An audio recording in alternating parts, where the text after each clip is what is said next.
quick. Okay, one more. Oh man, I gotta get to my deep one. One question. Okay. Let's see.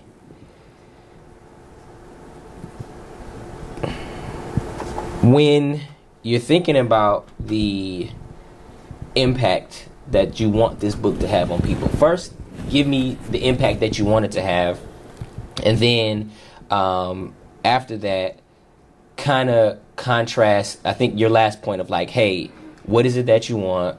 God will give you the knowledge of what you want, and compare the idea of the impact you want it to have to people thinking that, hey, oh, so are you saying that all I need to do is say a couple prayers, come to know the Lord, and then he'll be like a slot machine and I can just pull on that slot machine? How do you differentiate between, hey, I want these things to be impactful, but I want you to understand what I'm saying and how we get there, and what I'm not saying? And that's why this book is so practical.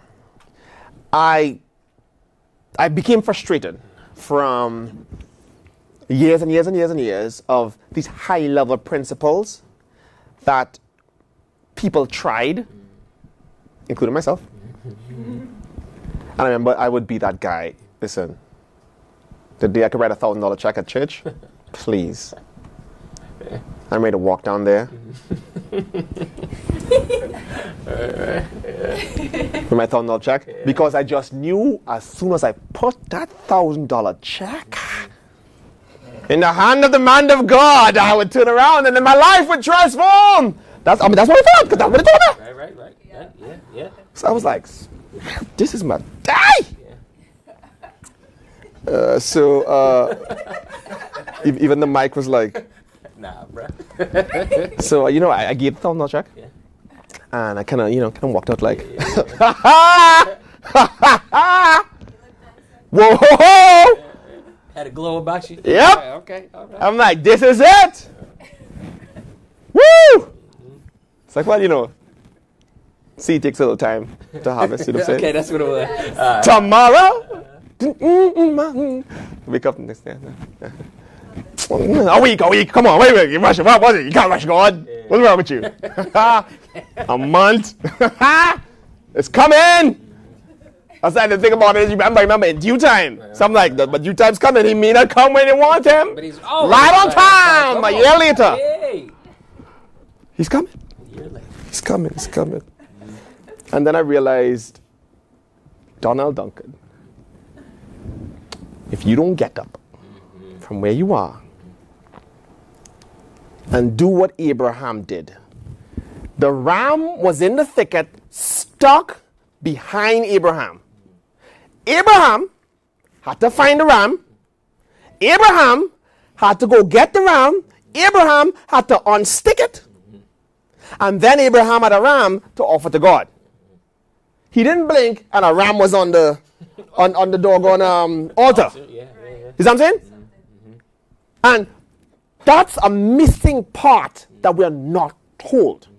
And it's like we're given these high-level spiritual principles, and then we're not told. That's why I love my dad. My dad would be like, look, I sowed, and then I went to the back of the house, and we had an avocado tree, and the Lord spoke to me, and he said, these avocados are some of the best avocados.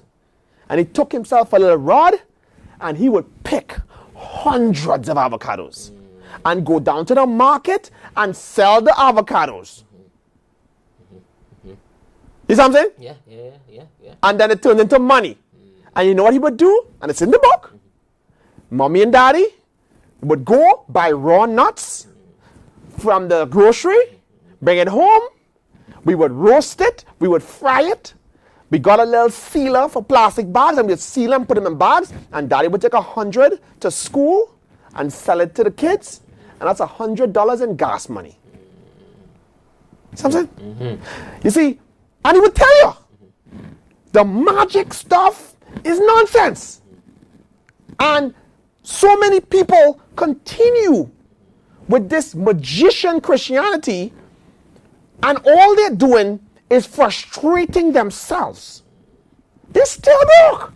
And that's the thing I learned. It's like, I've been there. I was there.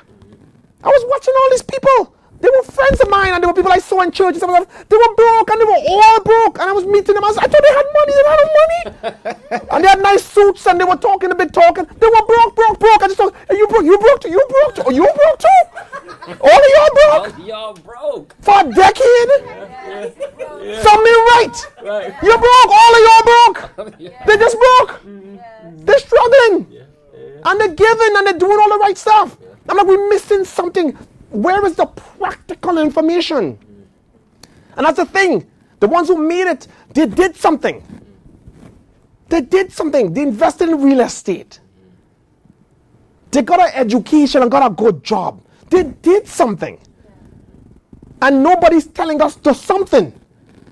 You know, people are like, I read Rich Dad Poor Dad and all these great principles. So many broke people I know. Rich Dad Poor Dad, blah, blah, blah, blah, and all them financial quotes and stuff. And they're broke as broke. Still broke. But the Twitter's they popping. Don't have the practical knowledge of what do I do today to turn nothing into 20 grand. Right. That is what I need to know. Tell me that. Yes. And whatever it is, if you do it, it'll work for you just like everybody else.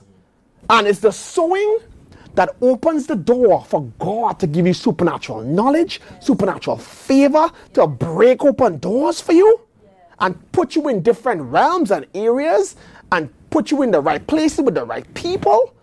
And next thing you know, you can give that testimony. I sold $1,000 on Sunday, and look, I have 100,000 today, because the wisdom that God gave me, that He released, gave me what I needed to make a withdrawal from that spiritual account that I deposited my money into.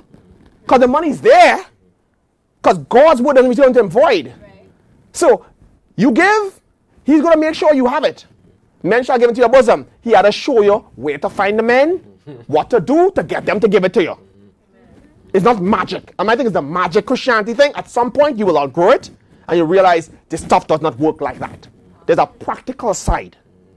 And that's why my thing was, tell people the practical side and tell them the spiritual side, so that people can get real results. That is my thing, and I want people to walk away with real results.